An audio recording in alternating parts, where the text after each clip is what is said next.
and welcome to the Tao of Our Understanding Recovery Podcast. In this podcast, we discuss mystical works of literature and how they relate to recovery. We hope you enjoy today's podcast episode.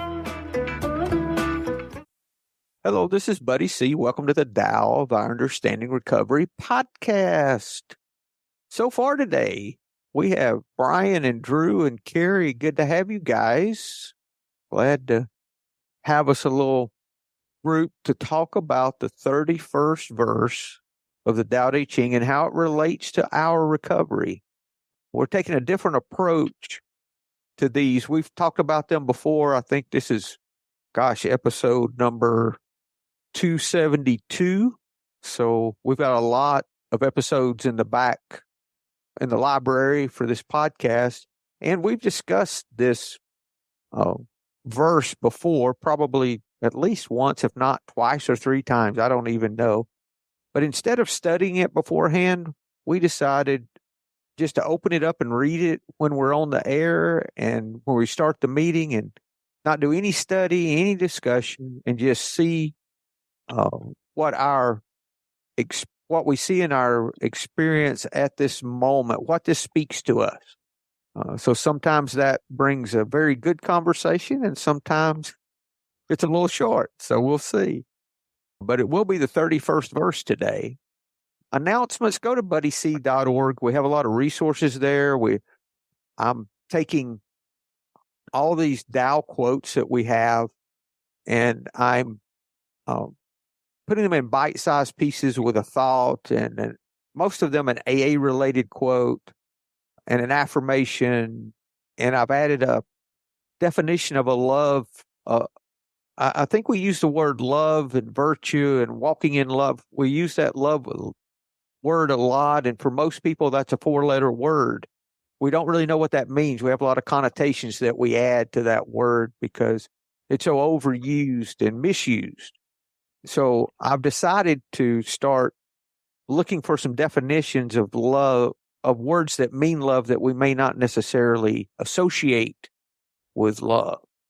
Because in recovery, I found that it was about me learning to live a life of love, compassion, respect, honor, helping you, focusing on you instead of me. All those things are aspects of love, and a lot of times, if I'm not careful, I'll overlook that. I think it's the big things when in reality it's more what I'm doing right now, how I'm responding right now instead of reacting. Even in the podcast, if I come from an ego, fear-driven side, I got to make this sound good. There's got to be all of this content. Oh, we've got to do this. No, I'm just here to be helpful. I just open my heart to these guys. And any way I can help in this meeting, I want to be helpful. That's coming from a place of love. And I think that's what recovery is all about. Changing that foundation of our life from a fear-based foundation where everything I did was fear. And when I do an action out of fear, guess what I get? I get more fear. I don't have a choice. All fear can produce is more fear. But when I can learn to be compassionate, when I can learn to think of you, just in little actions, I start getting love and compassion in response. Because I get what I give. I start cultivating virtue is a way that we talk about it. And the Tao Te Ching, a translation of that into English, Te is the word for virtue, Te. So this is the book of the way of virtue. So what we talk about here should cultivate virtue in our life, which is just right in line with recovery. I love it. So a lot of resources at Buddy C. I've got a buddyc.org. If you want a copy of my book that's there, just email me from the webpage, and I will send you a PDF copy. Of course, you can buy it on Amazon if you want. And then I have a daily devotion. The reason for the daily devotion is because it's getting me to write every day. So it's keeping me accountable. So you're welcome to sign up for that. That's going to continue. That I'm not going to charge for that, but we will eventually release a daily devotional book, like a daily reflections book. But I'm going to keep the devotion free on the website for as many people that want it in an email. You might want to take a look at that. But lots of good resources there too to help you stay sober. There's online meetings, a meditation app, all kinds of things there, lots of resources. So take advantage of that. Maybe share it with your sponsees if they need some resources too. There's also a 30 ways to stay sober before, during, and after the holidays link, and it is in the show notes. We've been talking about that the last few weeks a little bit. So lots of things there for you. Okay, the 31st verse of the Tao Te Ching. Who would like to start us off with a read? Brian, why don't you start us off if you don't mind, sir? I'll start off with the easy one. The Jeff Pepper, Tao Te Ching, in clear English. It says, fine weapons are tools of misfortune. People hate them. So one who has Tao does not live by them. The noble man usually honors the left, but when he commands troops, he honors the right. Weapons are tools of misfortune. They are not the tools of a noble man. When using them, it's best to be restrained. If you are victorious, don't embrace it. If you embrace it, you enjoy killing people. One who enjoys killing people can't get what they want in the world. Good things always on the left. Bad things always on the right. The lieutenant general stands on the left. The general stands on the right. Treat it like a funeral ceremony. Many people are killed. Pitiful cities cry of sorrow. Victory in war should be treated like a funeral ceremony. Thank you, Brian. Anyone else have a translation they want to read? I've got Stephen Mitchell. Weapons are the tools of violence. All decent men detest them. Weapons are the tools of fear. A decent man will avoid them except in the direst necessity, and, if compelled, will use them only with the utmost restraint. Peace is his highest value. If the peace has been shattered, how can he be content? His enemies are not demons, but human beings like himself. He doesn't wish them personal harm, nor does he rejoice in victory. How could he rejoice in victory and delight in the slaughter of men? He enters a battle gravely, with sorrow and with great compassion, as if he were attending a funeral. Thank you, Drew. I'm going to read the Jonathan Starr. Even the finest warrior is defeated when he goes against natural law. By his own hand he is doomed, and all creatures are likely to despise him. One who knows Tao never turns from life's calling. When at home, he honors the side of rest. When at war, he honors the side of action. Peace and tranquility are what he holds most dear. He does not obtain weapons, but when their use is unavoidable, he employs them with fortitude and zeal. Do not flaunt your excellence. Do not rejoice over victory. With the loss of others, weep with sorrow and grief. After winning a battle, do not celebrate. Observe the rites of a funeral. One who is bound to action, proud of victory, and delights in the misfortune of others will never gain a thing from the world below heaven. Okay. He will never gain a thing from the world below heaven. Okay.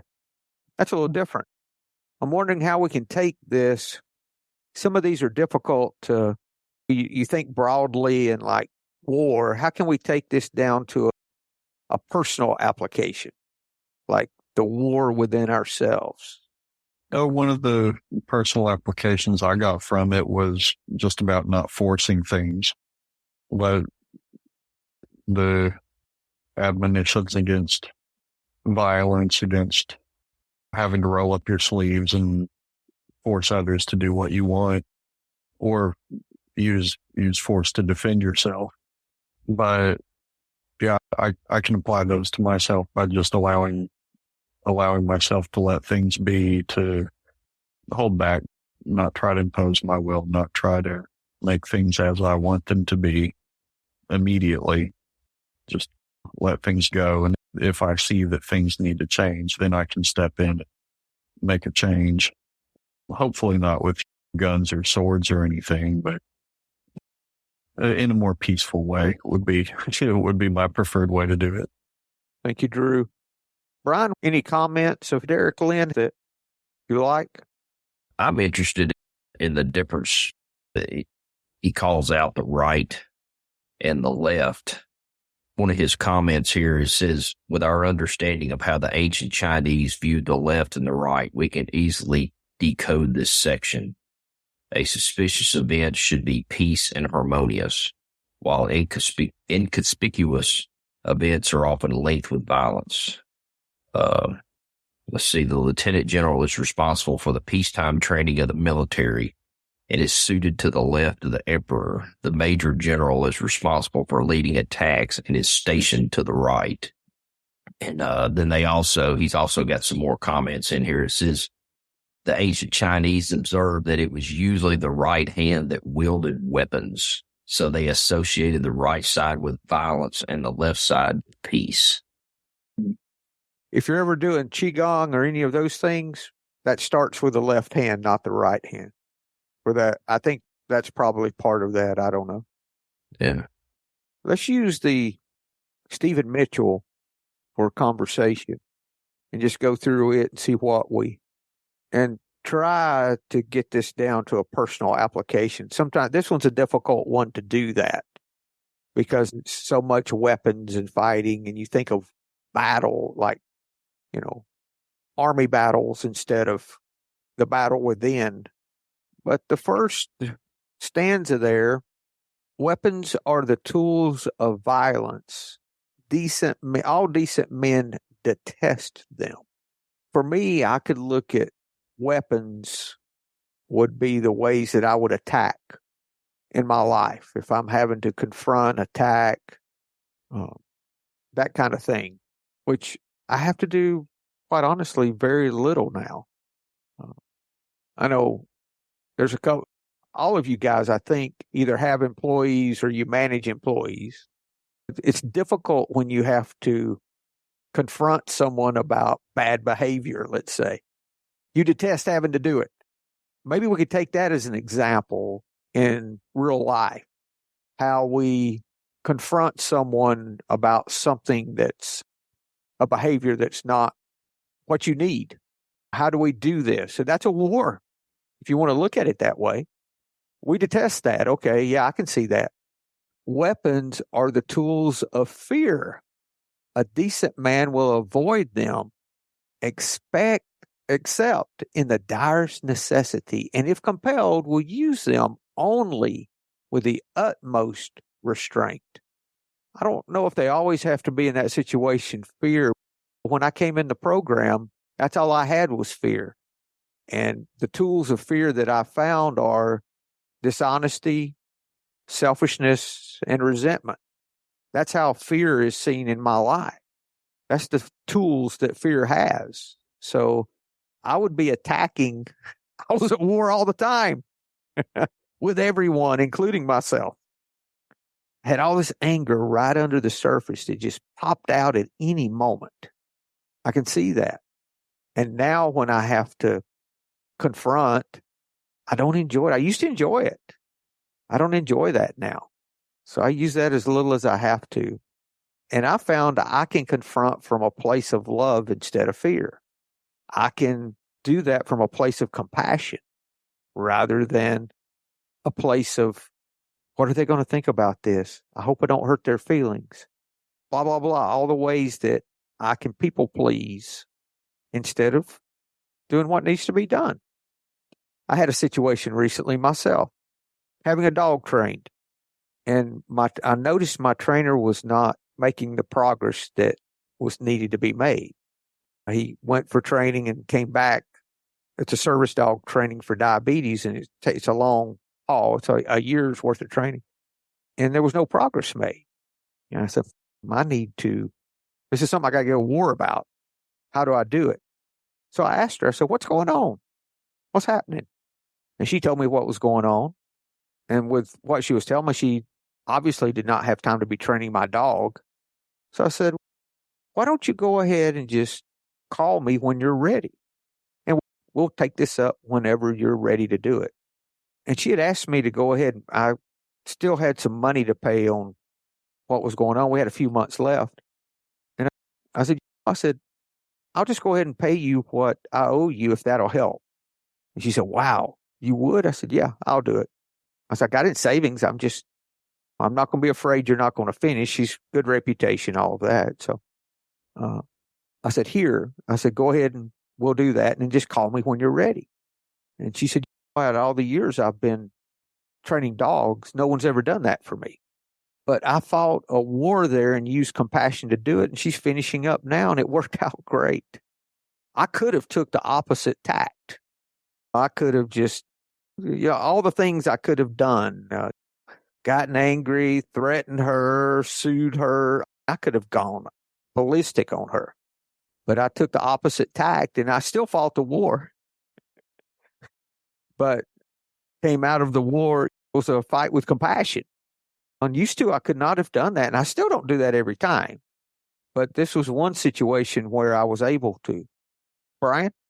Buddy, what's coming to mind for me is if there's an issue or there's like a difference of opinion, don't automatically assume that person is a bad person. Like a good versus evil. The right is right, the left is evil. Like kind of what we got going on today in this country. These people are terrible people, and on both sides, and just come at them from compassion and listen to their opinion. I've got a close friend in recovery he is 180 degrees the opposite from me politically, but we're great friends. We have similar personality. We could tease each other a little and not get too far into weeds. And I understand his opinion, even though I think it's wrong.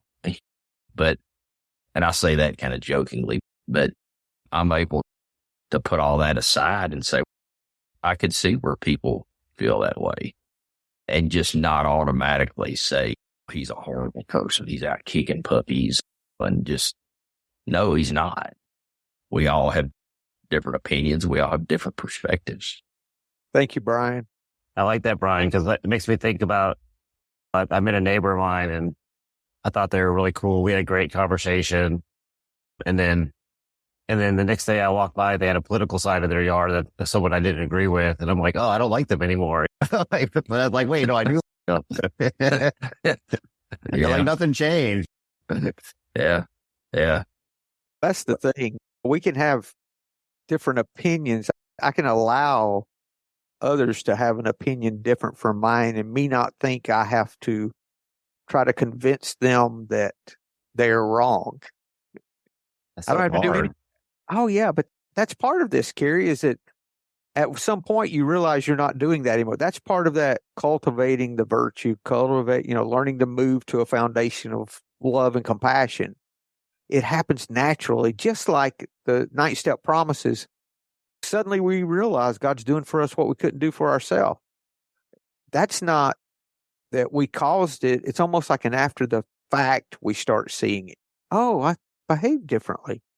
That kind of a thing. So with time, we start loosening up and don't pick those fights anymore. Yeah, that's good. Thank you. But it makes me think of like my 4-step. When I thought about those types of people, it was like, it was always them being sick. Like I wasn't helping with a sick person. Yeah. But then I looked at it. No, it was more me. But I still have trouble getting to me, like the me part. When they're sick, I have trouble getting to what's my part. But anyways. And that's really common with 4th and 8th step. You get the list and you're going over it with a sponsee and they're talking about the person that they're angry at or the person that I said, whoa. I said, why don't we take what you have here and everywhere you talk about them, mark it out and see what you're left with. And they say, oh, this is about me. I'm like, yep, this is our part. Because we can't surrender another person. We can only surrender ourselves. And that's where the gift is, in learning how to let go and live in that place of effortlessness that's there for us in recovery if we learn how to let go of our fear foundation. All that's doing is getting rid of our fear. That's all it's doing. Okay, in the middle of the second stanza there. Hey, buddy. Yes. I just, real quick, with the first one, I was thinking about weapons, and it definitely makes a distinction between weapons and just common tools, right? Some weapons can be tools for like hunting or whatever, if you're thinking of things like it, but definitely makes a distinction there that these are weapons for violence. But I guess one of the things I just wanted to mention is like weapons could also, we were talking about yesterday, could be thoughts, like just thoughts in your mind, and words, but we can take them backwards. Like maybe they cause different damage, but the thoughts that we have could be weapons. Yeah. Against ourselves. Yes. And another thing that I learned in recovery was that I am not my thoughts. I can have thoughts and not take them personally and not look at them as weapons, Carrie, because every thought I had, I thought I was my thoughts. When in reality, the Michael Singer Untethered Soul, I believe, goes into this. If your thoughts were a friend, if Carrie, you were my thoughts, everything you said was the thoughts that come into my head, you would not be my friend. I wouldn't listen to you anymore because almost all of the things you would tell me were incorrect. And you repeated the same things over and over again. But for some reason, with them being my thoughts, I don't look at it that way. And I believe it until it's proved different. And then the next time it talks, I believe it again.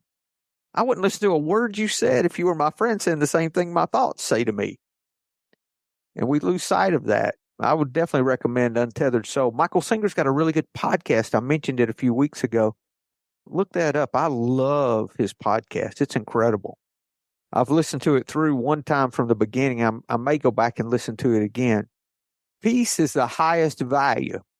If the peace has been shattered, how can he be content? And that's what we find in recovery, that it's the peace that we crave. It's not all the other things that we thought.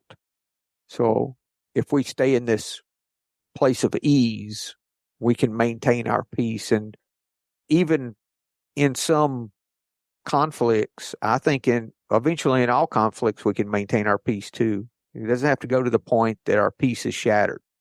His enemies, now listen to this one. This is a really good one. His enemies are not demons. His enemies are not demons, but human beings like himself. He doesn't wish them personal harm, nor does he rejoice in victory. I guess he was talking about men as demons, as being in war, something that was worse than them or different from them. On a personal level, you could say that the sick person, that the other person's sick, like we were talking about, Carrie, and they're no different from us. Drew. Yeah, I think these two lines are pretty easy to put into action personally. The enemies not being demons, but human beings like myself. Like you were saying, it's just a reminder that everybody you disagree with or everybody you're fighting with is a person just like you are. So just a reminder for a little humility. And you can couple that with the next two lines like you did, the not wishing them personal harm or rejoicing in victory. I don't know, I see a little golden rule in that, because if I were on the losing side, I wouldn't want the person who beat me to rejoice in victory. I've been there, that's fine. I don't want to be harmed personally, so I shouldn't wish other people personal harm. So yeah, those four lines, I like the reminder that everybody's, I'm no different than everybody else. Nobody's below me, nobody's above me. we're all people equally and need to treat everybody as I would want to be treated. How about this, Drew? Taking it to the personal level, no thoughts or interactions I have are different from any others. They're all the same. So in other words, there's no situation that's so powerful or so big that working the steps on it, if you surrender it, that the power's not going to leave of whatever that is. Nothing so great. That's been my experience, because my problem was I kept fighting. I had to stop the fight. It's interesting. I thought that alcohol was pushing me, so I was pushing back as hard as I could push. And I thought God helped me push harder. I did all I could and God do the rest and push harder. When in reality, what happened was the alcohol push, and what my spiritual belief did for me was I just stopped fighting. I said, whoa, I can't control this. And when I stopped fighting, it stopped pushing. But the only way I could stop pushing was by getting rid of my fear in the steps, and by learning that my actions while the push is going on is turning my thoughts to someone else I can help. How can I be helpful? How I can be helpful is the work that allowed me to stop resisting, if that makes sense. But that's how it happened for me. So now when I want to push on something, I say, oh, I can stop pushing by helping someone else. And that works. I can just think of someone. I can pray for someone. I noticed in this too, it talked about he doesn't wish them harm. The way in recovery that we learn it, I thought about resentments with that, and how we use 552 in the 4th edition of the big book, that when we resent someone, we pray for them. We do it for 2 weeks. We do it even if we don't believe it's going to work. We don't want it for them. It's empty words. No belief, no faith, no nothing. We do it anyway. Just say the words, and then you'll start believing it with time. We act our way into right thinking rather than think our way. It's not about building our faith. It's about changing our actions. And the belief follows the actions. It doesn't matter what we believe. I'm a firm believer now that it doesn't matter what you believe about God. If you believe there's a God or not, it does not matter. If you start loving people, your life will change. That's all. You start wishing good things. You don't have to pray to God in heaven for someone you resent. You could say, I hope they have good things to happen to them today. That's hard to do with someone that you resent. That's what it's about, is you being okay with them. That's so simple, right? So simple. We make it so difficult. Anything else with that, or can we move on? Okay. How could he rejoice in victory and delight in the slaughter of men? He enters a battle gravely, with sorrow and with great compassion, as if he were attending a funeral. Enters the battle sorrowfully and with great compassion. Man, that's a hard one. That's not what you think of when you think of battle. You think of the opposite. That speaks to my recovery, because if I'm coming at something from a place of fear rather than a place of compassion, then my results are going to be a lack of peace. That's what I see in that as a personal application. We've been talking about that the whole time. We talk about that every week. That's the whole deal, is how can I move from this foundation of fear to this foundation of love and compassion? Yeah. I don't see fighting a battle as being compassion. I guess an example of that was the battle I fought with the trainer. Was I used compassion, and it worked out great. And I found every time that I do that, things work out, and it doesn't seem like a battle at all. It just works. Because most of the time, has your aggravation ever helped a situation? Mine hasn't. If I can enter a situation from a place of clear-headedness, a place of calmness, which only comes when I come at this from a place of virtue or compassion. If I'm in judgment and I've got this figured out and they're screwing me and blah, blah, blah, blah, blah, it never helps. I can ask the same questions. I can sometimes get better results by leaving all of that anger and angst out of it. Carrie. I get the compassion part in that piece, but I wonder what he means about entering it gravely and with sorrow. Like in your example, it doesn't sound like you entered it gravely and with sorrow. I wonder what situation, if he's talking about a different situation there. Yeah, he could be, or maybe that he regrets that we have to do this. I did not want, okay, how about this? I've known people who thrived on drama and looked for every way possible to have a conflict. They loved it. This is saying that if you have to have the conflict, and life is life and there's conflicts, if you have to have a conflict, enter it in a way that you regret having to have this, not that you're enjoying it and you hope this lasts. I could spend all day on one and just love it. Does that make sense, Carrie? I'm thinking that's more of it. Yeah, I think so. That definitely makes sense. I mean, you know those folks, right? That just thrive on drama. I've got a sponsee like that right now. Man, he is just, guess what? One situation after another just keeps coming because he's inviting it, because he keeps putting it out there. Man, he loves it too. He eats it up. So, yeah, I think for me, that's what I see in that anyway. Anyone else see something different with that, or Brian? I was just thinking, I've got a sponsee that's similar to that, and he always has some kind of drama going. He and I always try to pick at him and say, why don't you buy him lunch? Or try to extend some love to them and some compassion and maybe look at things from their perspective. And if they show up at your place at 8:00 in the morning or 7:00 in the morning, they got a job to do. They've got mouths to feed. It's not that they're there to, hey, let's show up and disturb the hell out of this guy.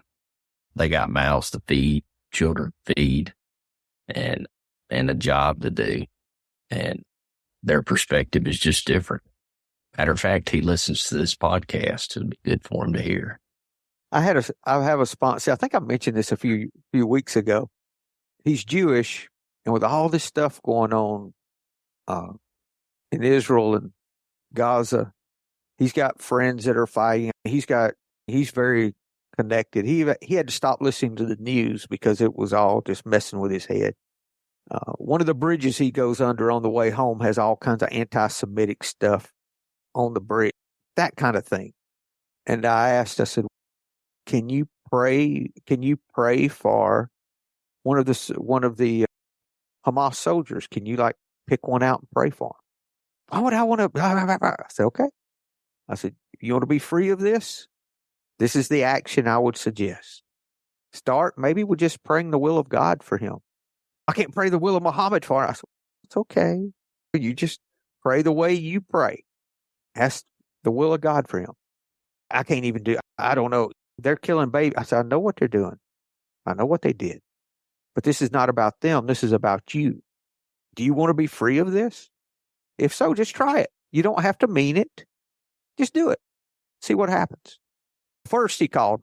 Okay, let me back up. First he called me and he was very angry. He said, why are they doing this? I think it's evil. And he was going the evil route. And I was like, have you ever considered it's just fear? Maybe it's just fear on an individual level. And you think they're just afraid? It's why they're attacking? I can't believe that.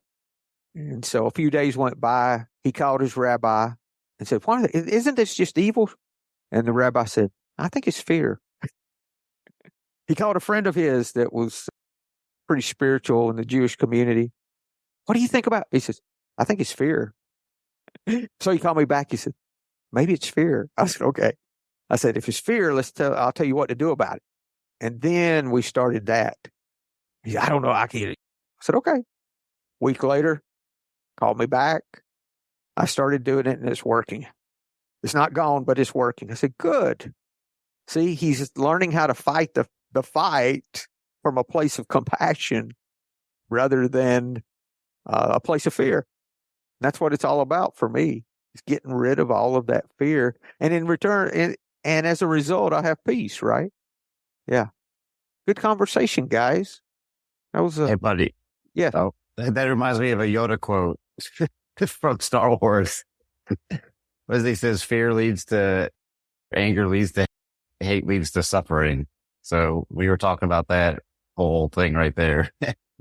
Yeah, I like Yoda quotes. Thank you. Brian? Yeah, I was just thinking about I'm in a WhatsApp group, and there was a guy in there that was an active part of the group, and seemed like he got a lot out of it. But anyway, saying that, he was on the other side, and he posted a political flag in his profile, and they tried to talk to him about it and asked him to remove it. He wouldn't remove it, and ended up having a group conscience, and he chose to leave the group. And I thought, man, that's really sad, because this guy was really an active part of that group online, and he was obviously over there in the Gaza area.